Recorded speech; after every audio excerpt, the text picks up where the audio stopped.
छत्तीसगढ़ में 3200 करोड़ रुपए के शराब घोटाले मामले में ईडी ने कर दी है बड़ी कार्रवाई और तत्कालीन मुख्यमंत्री भूपेश बघेल की डिप्टी सेक्रेटरी रही सौम्या चौरसिया को फिर से गिरफ्तार कर लिया और उनको 2 दिन की रिमांड पर भेज दिया है। इससे पहले भी कई बार सौम्या चौरसिया की गिरफ्तारी हो चुकी है।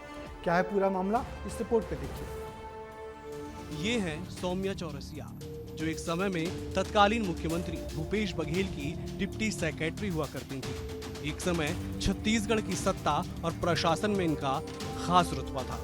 एक समय ऐसा भी था जब पूरे छत्तीसगढ़ में इनकी पकड़ मजबूत मानी जाती थी। लेकिन आज कई बड़े घोटालों में आरोपी हैं।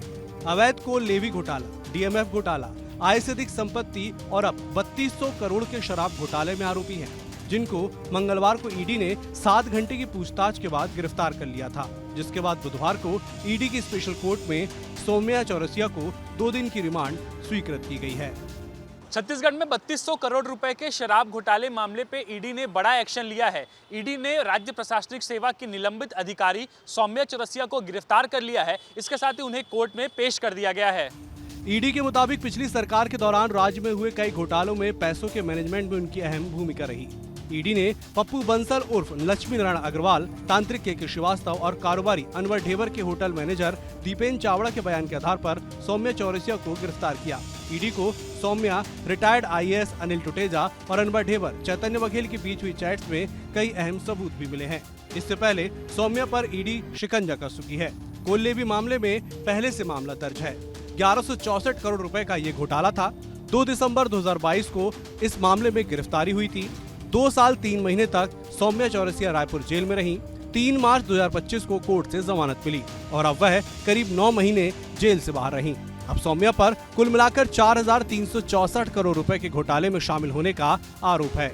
फिलहाल देखिए कि ईडी की टीम यहां से ईडी ऑफिस से सीधे कोर्ट लेकर जो है वो सौम्या चौरसिया को रवाना हो रही है और कुल मिलाकर 3200 करोड़ रुपए का शराब घोटाला था और उस पूरे शराब घोटाले को लेकर कार्रवाई जो है वो ईडी की अब देखने को मिल रही है। इससे पहले सौम्या चौरसिया जो है वो कई मामले पे गिरफ्तारी की गई थी, लेकिन उसके बाद फिर उनको बेल मिल गया था। बेल मिलने के बाद वो बाहर थी, लेकिन कल एक बार फिर से समन जारी करके पूछताछ के लिए जो है उनको बुलाया गया था और पूछताछ के लिए बुलाने के बाद में फिलहाल अब जो है वो गिरफ्तारी के बाद में कोर्ट लेकर सौम्या चौरसिया को लेकर जाया जा रहा है। इससे पहले सौम्या चौरसिया पर 500 करोड़ रुपए के अवैध कोल लेवी घोटाले में ईडी ने एक्शन लिया था। 540 करोड़ रुपए के कोल लेवी घोटाले में ईओडब्ल्यू ने केस दर्ज किया था। 575 करोड़ रुपए के डीएमएफ घोटाले में ईओडब्ल्यू ने गिरफ्तार किया था। 49 करोड़ रुपए के आय से अधिक संपत्ति मामले में ईओडब्ल्यू ने गिरफ्तार किया था और अब 3200 करोड़ रुपए के शराब घोटाले में ईडी ने ये गिरफ्तारी की है। ईडी का दावा है कि सौम्या लीकर स्कैम नेटवर्क में कोऑर्डिनेटर की भूमिका निभा रही थी। घोटाले में उन्हें करीब 100 करोड़ रुपए मिलने की जानकारी है।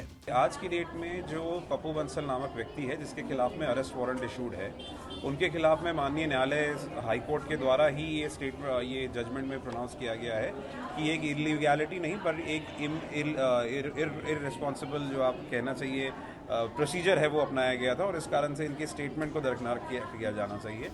वहीं बचाव पक्ष के वकील हर्षवर्धन परगनिया ने कहा कि ये इन्वेस्टिगेशन बिना किसी मजिस्ट्रेट के हुआ है और अरेस्ट गलत है। ये पूरी कार्रवाई अवैध है। कुछ लोगों के स्टेटमेंट रिकॉर्ड किए गए, जिसमें मुख्य स्टेटमेंट था के श्रीवास्तव, लक्ष्मी नारायण बंसल और निखिल चंद्राकर का।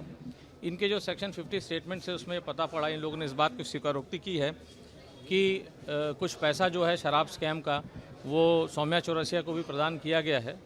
इसी मामले में पूर्व सीएम भूपेश बघेल के बेटे चैतन्य बघेल भी जेल में बंद है। सौम्या चौरसिया को ईडी की 2 दिन की रिमांड मिल चुकी है और शुक्रवार दोपहर 3:30 बजे सौम्या चौरसिया को विशेष कोर्ट में पेश किया जाएगा। इस बीच 2 दिनों में पुलिस सौम्या चौरसिया से शराब घोटाले मामले से जुड़े कई मसले पर पूछताछ करेगी। देखना होगा कि सौम्या चौरसिया से अब और कितने राज निकल कर सामने आते हैं।